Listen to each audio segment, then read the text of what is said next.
એમાંથી એક વ્યક્તિ જે નીતિનભાઈ છે કોમામાં છે, અને ભરતભાઈને માથાના ભાગે તલવાર વાગવાથી એમનું નિધન થઈ ગયું.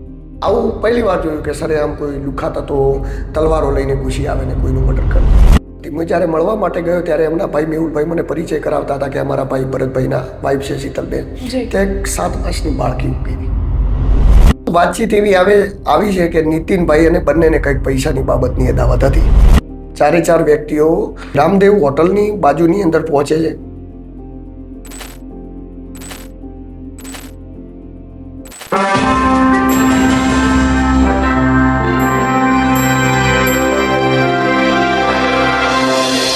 નમસ્કાર, હું છું જ્યોતિકા પંડ્યા અને તમે જોઈ રહ્યા છો ષડયંત્ર. થોડા દિવસ પહેલા પાલનપુર હાઈવે ઉપર એક ચૌધરી સમાજના યુવકની સડેઆમ હત્યા કરી દેવામાં આવી.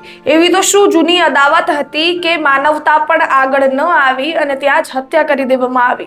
તો બનાસકાંઠાના જર્નલિસ્ટ દિલુભાઈ ચૌધરી આપણી સાથે જોડાયા છે અને તેમની સાથેથી આખો ઘટનાક્રમ જાણવાનો છે કે શું એવી પરિસ્થિતિ હતી ત્યાં કે આ જે હત્યા છે તે કરી દેવામાં આવી છે. અને ત્યારબાદ દિલુભાઈ છે તે ગઈકાલે તે જે મૃત પરિવાર છે તેમને મળવા ગયા હતા, તો તેમની પાસે તેમની પરિસ્થિતિ પણ જાણવાની છે. તો દિલુભાઈ, આપનું ષડયંત્ર ન્યૂઝ ચેનલમાં હાર્દિક સ્વાગત છે. જી નમસ્કાર બેન.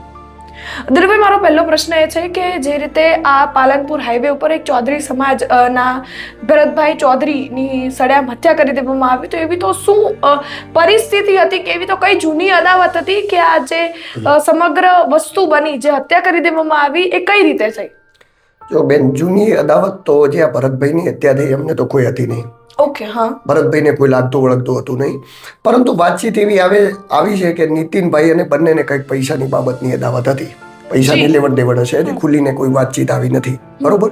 પરંતુ આ ભરતભાઈ તો નીતિનભાઈની સાથે ગયા હતા. ભરતભાઈ, નીતિનભાઈ, ત્યારબાદ એમના જ ગામના બીજા 2 વ્યક્તિઓ હતા. 4 વ્યક્તિઓ હતા ગાદલવાડાના.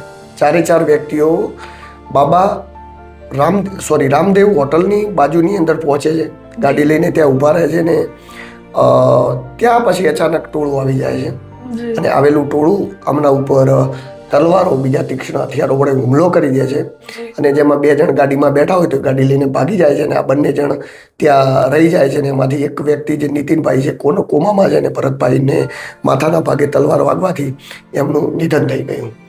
જે સમગ્ર એમના પરિવાર, સમગ્ર માનવજાતિ, સમગ્ર ગુજરાત માટે આ ખૂબ જ દુર્ભાગ્યપૂર્ણ ઘટના છે. અને એટલા માટે દુર્ભાગ્યપૂર્ણ છે કે સરેઆમ આવું પહેલી વાર જોયું કે સરેઆમ કોઈ લુખ્ખા તત્વો તલવારો લઈને ઘૂસી આવે ને કોઈનું મર્ડર કરી દે.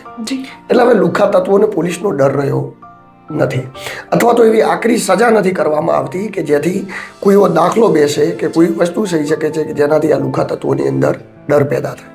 જી દિલુભાઈ, તો આ જે સમગ્ર ઘટના બની ત્યારબાદ તમે ગઈકાલે એ જે મૃતક જનના પરિવારને મળવા ગયા હતા, તો તેનો શું માહોલ હતો? તે પરિવારની શું પરિસ્થિતિ હતી? જો બેન, અમે તો સામાજિક નાતે મળવા માટે ગયા હતા. અને એમાં આમ પણ કોઈ પણ જગ્યાએ મારું જીવન સામાજિક પણ રહેલું છે. કોઈ પણ સમાજનો વ્યક્તિ હોય, જ્યારે આવી કોઈ દુર્ઘટના ઘટે ત્યારે અમે ત્યાં પહોંચતા હોઈએ છીએ. એ પરિવારને દુઃખની અંદર સાંત્વના પાઠવતા હોઈએ છીએ. અમે જ્યારે ત્યાં ગયા હતા ત્યારે એમના પરિવારના લોકો એમના ફાધર મને મળ્યા, ત્યારબાદ એમના ભાઈ મળ્યા, જે મારા જોડે વાત કરી શકે એવી કન્ડિશનમાં ન હતા. પરંતુ ત્યાં આજુબાજુના લોકોએ મારા જોડે વાતચીત કરીને એમને કહ્યું, બરોબર, કે ભાઈ કઈ રીતે ઘટના ઘટી હતી. અને એ ઘટનાને મને યોગ્ય ન લાગતું હતું, તેમ છતાં પણ બતાવવું જરૂરી હતું. એટલે મેં વિડીયોના માધ્યમથી ઘટના અને ત્યાંની બધું બતાવ્યું. ત્યારબાદ હું જ્યારે મને સૌથી વધારે શોખ ક્યારે લાગ્યો, જ્યારે હું ત્યાંથી ગયો ને, એટલે હું એમના માતૃશ્રી ભરતભાઈના અને એમના પત્ની શીતલબેનને મળવા માટે ઘરની અંદર ગયો. કારણ કે આજે પણ ગામડાઓની અંદર સંસ્કાર છે એટલે લોકો મહિલાઓ છે, પુરુષો જે જગ્યાએ હોય એનાથી ઘરની અંદર રહે. તો હું જ્યારે ગયો ને ત્યારે મેં દ્રશ્ય જોયું ને, એ મારા માટે ખૂબ ચોંકાવનારું હતું. કારણ કે હું ગયો હતો ખાલી એમને મળવા માટે, પરંતુ મને પહોંચ્યો ત્યારે એ ખબર ન હતી. હું જ્યારે મળવા માટે ગયો ત્યારે એમના ભાઈ મેહુલભાઈ મને પરિચય કરાવતા હતા કે અમારા ભાઈ ભરતભાઈના વાઇફ છે શીતલબેન, ત્યાં 7 વર્ષની બાળકી ઊંઘી હતી. એ ઊંઘી હતી. ત્યારબાદ શીતલબેન ત્યાં નિરાધાર આંસુ રડી રહ્યા હતા. એમના મધર ત્યાં રડીને કહી રહ્યા હતા કે મારી એક દીકરી, એની પણ દીકરી એટલે કે એમના જે વાઈફ છે એને આ બધાને મૂકીને જતો રહ્યો, ચાલ્યો ગયો. હું કરીને એક રુદનનો જે માહોલ છવાયો હતો એ ટાઈમે હું પોતાને પણ કંટ્રોલ ન કરી શક્યો. મને પણ આમ આંખની અંદર એ ભગવાન કેમ આવું કર્યું છે, આવા સવાલો થતા હતા.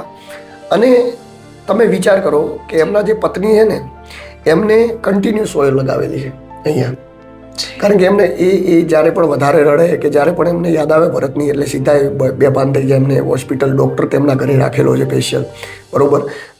એમ્બ્યુલન્સ પણ ત્યાં હાજર હતી, બરોબર. અચાનક કોઈને કઈ પરિવારવાળાને થઈ જાય તો એમને તાત્કાલિક દવાખાને લઈ જાય, કારણ કે બહુ શોકમય લાગણી છે. અને એક માતાએ પોતાની દીકરાને ગુમાવ્યો, એ તો માતા જ સમજી શકે કે આ કેટલું દુઃખ આનું હોઈ શકે. એક પત્નીએ પોતાના પતિને ગુમાવ્યો. ચલો કે એ લોકો તો જાણે છે કે અમે અમારા દીકરાને ગુમાવી દીધો, સમજી શકે છે. જે નાદાન બાળકી છે ને 7 મહિનાની, એને તો એ પણ નથી ખબર કે મેં મારા પિતાને ગુમાવી દીધા. જ્યારે એ દીકરી બેન મોટી થશે ને ત્યારે એને એક સવાલ હંમેશા એના જીવનની અંદર રહેશે કે મારા પિતા કેવા હશે, મારા પિતાને મેં ક્યારેય ન જોયા. મને એ જ્યારે બીજા બાળકોને એમના પિતા સાથે રમતા જોશે, બીજા બાળકોને જ્યારે એમના પિતા પ્રેમ આપતા હશે, ત્યારે લાઈફ ટાઈમ માટે એની જિંદગીની અંદર એને પિતાની યાદ આવશે. એટલે એના માટે તો બહુ મોટું સજારૂપ થઈ જશે, બહુ મોટું સજારૂપ. કારણ કે જીવનની હર ઘડીએ જેટલા દિવસ સુધી એ જ્યારે કોઈ માતા પિતાનો પ્રેમની હૂંફની એને જરૂર પડશે ત્યારે એને પિતા યાદ આવશે કે મેં મારા પિતા ગુમાવી દીધા. તો જે આવી ઘટનાઓ ઘટે છે ને એ પરિવાર માટે એટલી બધી દુઃખદાયી હોય છે કે જેનું વર્ણન આપણે ક્યારેક શબ્દોના માધ્યમથી કરીએ ને તો શબ્દો પણ ઓછા પડી જાય. તો એવી ખૂબ જ ગંભીર પરિસ્થિતિ હતી.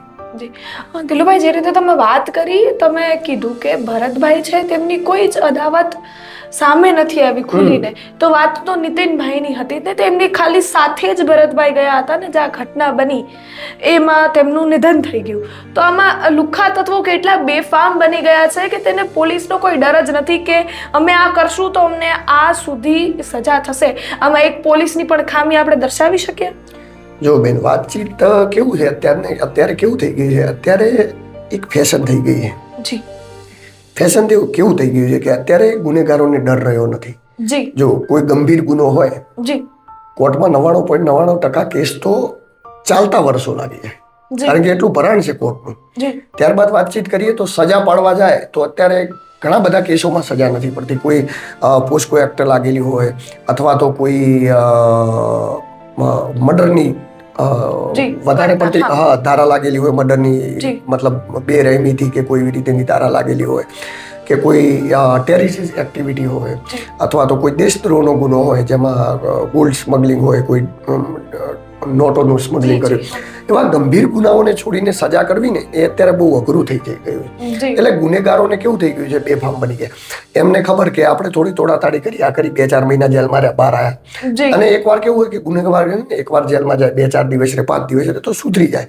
પણ જો મહિનો, 2 મહિનો, 3 મહિના, 5 મહિના, 1 વર્ષ જેલમાં રહીને બહાર આવે ને એટલે રીઢો ગુનેગાર થઈ જાય. પછી એને ડર ના હોય, પછી એને ખબર પડે કે પોલીસ શું છે, કાયદો શું છે, કાનૂન શું છે, શું કરી શકશે શું નહીં, બધી એને ખબર પડી જાય, એટલે બેફામ બની જાય. એટલે આમાં જેનું નામ આવે છે ભાર્ગવ મંડોરા ઉર્ફે લાલો, હવે હું એને માળી તો નહીં જ કહું, કારણ કે શું છે કે આમાં માળી સમાજ પણ લેવા દેવા વગરનો બદનામ થાય, બરોબર. કારણ કે આ કોઈ પણ વ્યક્તિ છે ને અસામાજિક તત્વો હોય ને કોઈ સમાજમાં નથી આવતા, બરોબર. મારી પાછળ દિલુ ચૌધરી લાગતું હોય, આપણી પાછળ પંડ્યા લાગતો, તો દરેક પાછળ પોતાની જાતિ કાસ્ટ લાગતી હોય છે. પરંતુ કેવું છે કે પોલીસના ચોપડે તો કેવું છે કે જે નામ ચડેલું હોય નામથી બધા બોલાવતા હોય છે, એટલે એને લાલા માળી તરીકે ઓળખે છે. પરંતુ આમાં તો શું છે કે કોઈ સમાજ નથી હોતો, આવા અસામાજિક તત્વોનો કોઈ સમાજ નથી હોતો.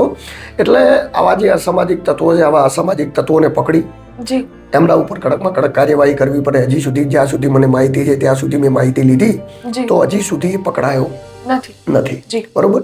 પરંતુ પોલીસનું કહેવું એવું છે કે ટૂંક સમયની અંદર પકડી લઈશું. થોડા 5-7 આરોપીઓને પકડીને પણ લાવ્યા છે, એમના જોડે વાતચીત ચાલુ છે, એટલે મુખ્ય આરોપી સુધી જલ્દી પોલીસ પહોંચી જશે. એટલે હવે ધરપકડ બાદ આપણે જોઈએ કે એની અંદર શું થઈ શકે એવું છે. જી દિલુભાઈ, આમ તો જોવા જઈએ જે રીતે તમે વાત કરી કે પોલીસની કામગીરી ચાલુ છે, તેમને બીજા જે તેમની સાથીદારો હતા જે આરોપીને તેમને પકડી પાડ્યા છે, અને હવે જે મેઇન ગુનેગાર છે જેમને આ આખું ષડયંત્ર રચ્યો હતો તેને પણ પકડવાની કામગીરી પોલીસ દ્વારા ચાલુ છે. તો ચૌધરી સમાજ, તે યુવક છે તે ચૌધરી સમાજનો છે, તો તેમની પાછળ ચૌધરી સમાજ શું કામગીરી હાલ કરી રહ્યું છે? જો ચૌધરી સમાજ તો પહેલા તો ભરતભાઈનો મૃતદેહ સ્વીકારવા માટે તૈયાર ન હતો, જી ઘરે લઈ જવા જ તૈયાર ન હતા. પરંતુ વડીલોએ આગેવાનોએ સમજાવ્યા કે તમે ઘરે લઈ જાઓ, જી સમયનું કામકાજ કરશે, જી બરોબર, અને કાયદાકીય ખોટું કર્યું છે તો પછી એમાં કોઈ બચવાનું નથી. જી પછી વાતચીત રહી પોલીસની, તો પોલીસ પણ મેં જોયું, કાલે હું ગયો તો પશ્ચિમ પોલીસ સ્ટેશન, પોલીસની મેં મુલાકાત કરી, મેં મળ્યો ત્યાં બધા જે લોકો તપાસની અંદર જોડાયેલા છે બધા લોકોને મળ્યો. એ લોકો પણ તાબડતોડ કામકાજ કરી રહ્યા છે. જો 6-7 ટીમો બનાવીને એકદમ પાવરફુલ કામ કરી રહ્યા છે. 100 માણસો આની પાછળ દોડી રહ્યા છે અલગ અલગ ટીમો બનાવીને, પરંતુ હજી સુધી ભાર્ગવ મંડોરાએ પકડાયો નથી. તો કાલે મેં એમના પરિવારજનો જોડે વાતચીત કરી, એમનું કેવું સ્પષ્ટ થતું હતું કે આવનારા સમયની અંદર જો આ વ્યક્તિ નહીં પકડાય, કે આના ઉપર કડક કાર્યવાહી નહીં કરવામાં આવે તો આનો સામાજિક રસ્તો અપનાવવામાં આવશે. સામાજિક રસ્તો એટલે બેન કેવું હોય કે ક્યારે પણ તમે છે ને, અત્યારે કેવું થઈ ગયું છે, અત્યારે જેના જોડે બળ છે તો બળ કેવું છે, અત્યારે કોઈ હથિયારનું બળ નથી રહ્યું. અત્યારે એવું સમજો ને કે કલમનું પણ બળ નથી રહ્યું. અત્યારે બળ શેનું થઈ ગયું છે, જેના જોડે કોઈ મારા જોડે માણસો છે ને, તમે જેટલા પણ માથા બતાવી શકો, માથા એટલે અમારી દેશી ભાષામાં આપણે કે જેટલા પણ સંખ્યા કહી શકાય, લોકોની સંખ્યા જેટલી બતાવી શકાય ને, જેટલી સંખ્યા તમે બતાવી શકો એટલું તમારું વજન અત્યારે વધારે. અત્યારે એક આ ટ્રેન્ડ થઈ ગયો છે. એટલે સામાજિક એકતાઓ લોકોને કરવી પડે છે. હા, આપણે કોઈ એવી વાતોની અંદર એકતા કરતા હોઈએ કે જેમાં કોઈકને નુકસાન પહોંચાડવા વાળી વાતચીત હોય કે એવું હોય તો એ રોંગ છે. પરંતુ આવા કોઈ મુદ્દા હોય તો એમાં સામાજિક એકતાઓ પણ થવી જોઈએ. સામાજિક એકતાઓ થઈ એના માટે સામાજિક લડતો પણ લડવી જોઈએ. એના માટે જરૂર પડે તો ગાંધી ચિંધ્યા માર્ગે આંદોલન પણ કરવું પડે. અને બધી જ તૈયારીમાં મારે વાતચીત થઈ આગેવાનો છે જ લોકો કે જોઈએ જો કડકમાં કડક કાર્યવાહી નહીં થાય ને યોગ્ય ન્યાય નહીં મળે તો એ પણ કરવા માટે લોકો તૈયારી દર્શાવી રહ્યા છે. એટલે હવે જોવાનું રહ્યું કે આવનારા સમયની અંદર આ વિષય ઉપર શું થઈ શકે છે. તો મિત્રો, આપ સૌએ જોયું જે રીતે દિલુભાઈ આ સમગ્ર ઘટના છે તે આપણને સમજાવી, જે રીતે આ હત્યા કરી દેવામાં આવી, તેની પાછળ જે ભરતભાઈ ચૌધરીની હત્યા કરી દેવામાં આવી છે તે માણસનો તો કોઈ હાથ જ નહોતો. એમ કહેવાય કે બેગાની શાદી મેં અબ્દુલ્લા દીવાના એની જેવું કામકાજ થઈ ગયું. તેમના મિત્ર સાથે ગયા હતા ને તેમની હત્યા થઈ ગઈ છે, અને આ સમગ્ર મામલે હાલ પોલીસ પણ તેમની કાર્યવાહી છે તે કરી રહ્યું છે. દિલુભાઈએ જે રીતે વાત કરી, તેમના પરિવારજનોમાં પણ શોકની લાગણી છવાયેલી છે. તો આ સમગ્ર મામલે પોલીસ કેટલી કહી શકાય કે સફળતા મેળવી શકે છે તે આવનારો સમય બતાવશે. અને જો નહીં મેળવે અને જો ન્યાય નહીં મળે તો પરિવારજનોને સમાજ છે તે આવનારા સમયમાં આંદોલન કરવા માટે પણ તૈયાર છે. હવે આ સમગ્ર બાબતે આપનો શું અભિપ્રાય છે? તમે શું આ કેસને કઈ રીતે જોવો છો? મારા અહેવાલને લઈને આપનું શું માનવું છે તમને કમેન્ટ કરી ચોક્કસથી જણાવજો. જો વિડીયો ગમ્યો હોય તો લાઈક, શેર, સબસ્ક્રાઇબ કરવાનું ભૂલશો નહીં. ફરી એકવાર મળીશું આવા જ વિડીયો સાથે. ત્યાં સુધી રજા આપજો. નમસ્કાર, જય હિન્દ, જય ભારત. નમસ્કાર. એમ નહીં તો આનું બિચારાનો શું વાક માર દીધો એને?